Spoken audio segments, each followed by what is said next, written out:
يا رحمة للعالمين يا محمد.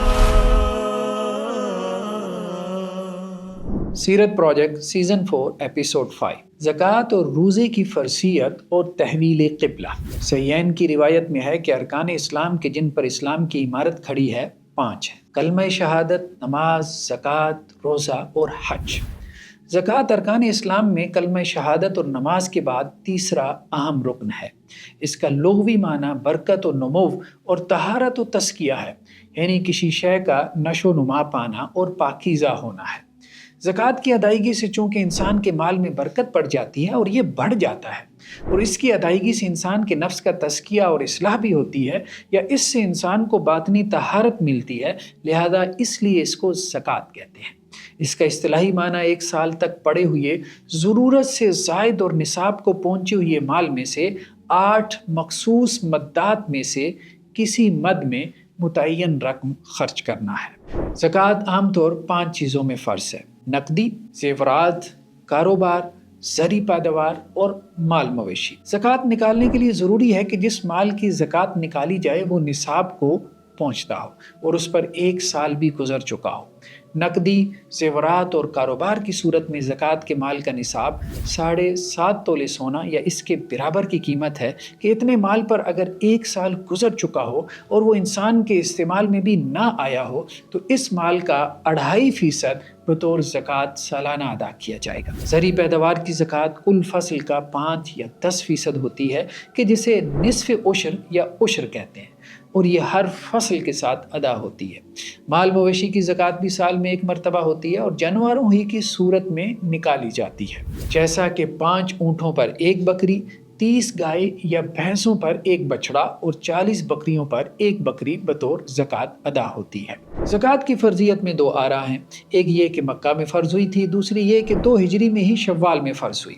ابن ہشام کی روایت کے مطابق سیدنا جعفر بن ابی طالب الطیار رضی اللہ عنہ کی نجاشی کے دربار میں کی گئی تقریر میں نماز کے علاوہ زکوٰۃ اور روزے کا بھی ذکر ملتا ہے کہ آپ علیہ السلام مکہ میں مسلمانوں کو نماز، زکوٰۃ اور روزے کا حکم دیتے تھے۔ ہمیں قرآن مجید کی بعد مکی صورتوں میں بھی زکوٰۃ کا حکم ملتا ہے، جیسا کہ سورہ المومنون میں اہل ایمان کی صفات بیان کرتے ہوئے فرمایا گیا کہ وہ زکوٰۃ پر کاربند رہتے ہیں۔ البتہ مکہ میں جس زکوٰۃ کا حکم تھا وہ متعین نہ تھی، بلکہ غیر متعین طور اللہ کے راستے میں کچھ نہ کچھ خرچ کرنے کا حکم تھا۔ اپنی تمام تفصیلات کے ساتھ زکوٰۃ کا حکم مدینہ میں ہی سن 2 ہجری میں ہی نازل ہوا۔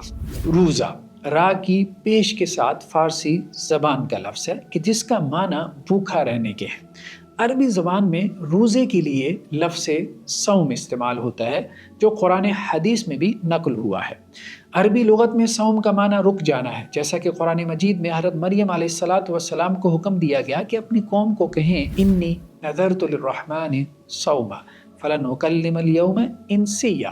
ترجمہ: میں نے رحمان کے لیے روزہ رکھنے کی نظر مانی ہے کہ میں آج کے دن کسی بھی انسان سے ہرگز کلام نہ کروں گی۔ یہاں صوم کا لفظ گفتگو سے رک جانے کے معنی میں استعمال ہوا ہے۔ صوم کے اصطلاحی معنی اللہ کی رضا کی خاطر طلوع سحر سے لے کے غروب آفتاب تک حلال کھانے پینے اور جائز شہوت کو پورا کرنے سے رک جانا ہے۔ روزہ 2 قسم پر ہے: فرض اور نفل۔ فرض روزوں میں رمضان، کفارے اور نظر کے روزے ہیں۔ رمضان اسلامی سال کا 9واں مہینہ ہے اور اس مہینے کے روزے ہر بالغ، عاقل، صحت مند مسلمان مرد اور عورت پر فرض ہے۔ کفارے کے روزوں سے مراد یہ ہے کہ دین اسلام میں کچھ گناہ ایسے ہیں کہ جن کے کفارے کے طور روزہ رکھنا پڑتا ہے، جیسا کہ قتل خطا اور زہار، یعنی کسی کو بھی غلطی سے قتل کر دینے اور بیوی کو اپنے اوپر ماں کی طرح حرام قرار دینے وغیرہ کا کفارہ۔ اور نظر کے روزوں سے مراد یہ ہے کہ کوئی محض اللہ سے یہ وعدہ کر لے کہ اگر اس کا یہ فلاں کام ہو گیا تو وہ اس کے بدلے میں اتنے روزے رکھے گا۔ روزوں کی یہ تینوں صورتیں فرض روزوں میں شامل ہیں۔ نفل روزوں میں عاشورہ یعنی 9 اور 10 محرم کا روزہ، یوم عرفہ یعنی 9 ذی الحجہ کا روزہ، ایام بیض یعنی ہر مہینے چاند کی 13، 14 اور 15 تاریخ کا روزہ، شوال کے مہینے میں 6 روزے اور ہر ہفتے سوموار اور جمعرات کا روزہ رکھنا شامل ہے۔ اس کے علاوہ ایک دن چھوڑ کر دوسرے دن روزہ رکھنا بھی نفل روزوں ہی کی ایک صورت ہے۔ رمضان کا روزہ 2 ہجری میں فرض ہوا۔ اس سے پہلے عاشورہ کا روزہ زمانہ جاہلیت سے چلا آ رہا تھا کہ یہود بنی اسرائیل کی فرعون اور آل فرعون سے نجات کی خوشی میں اس دن کا روزہ رکھتے تھے۔ آپ علیہ السلام نے فرمایا کہ ہم موسیٰ علیہ السلام کے یہود کی نسبت زیادہ قریب ہیں، پس آپ علیہ السلام نے اس دن کا روزہ رکھا اور اس کے رکھنے کا بھی حکم دیا۔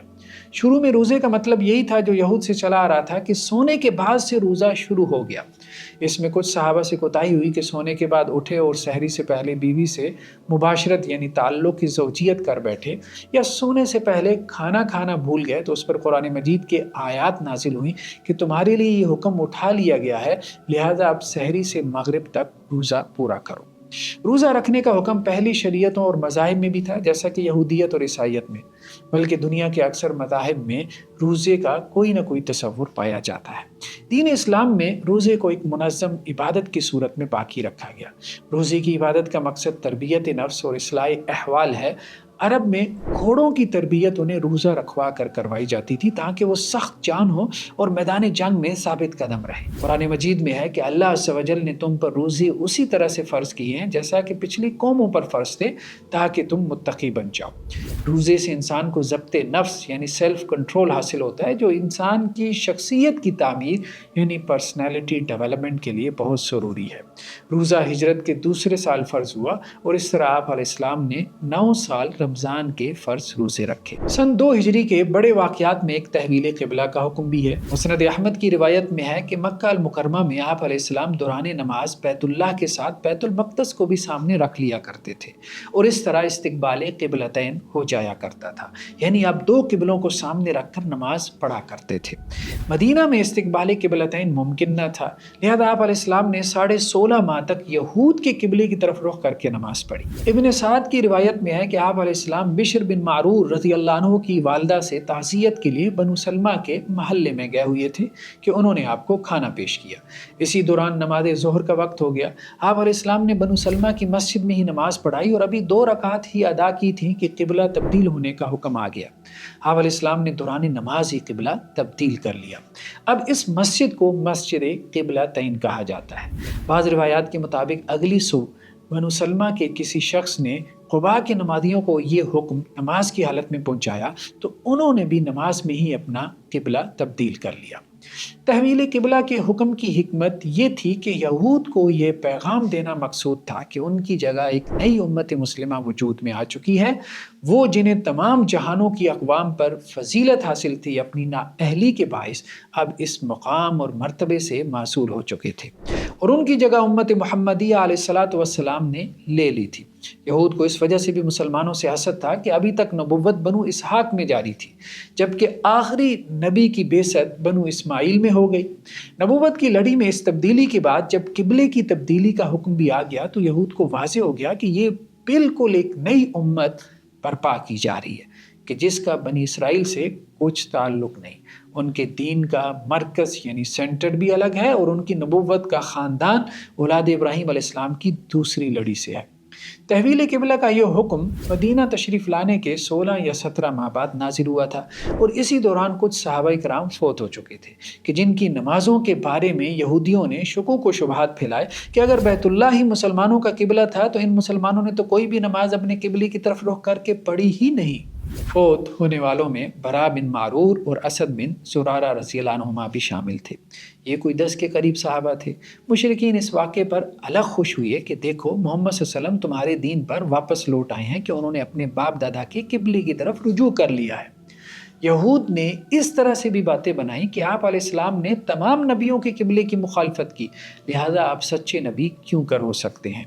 یہود نے یہ بھی کہا کہ آپ علیہ السلام کے دین کا معاملہ آپ پر مشتبہ ہو گیا ہے کہ کبھی کوئی قبلہ تو کبھی کوئی۔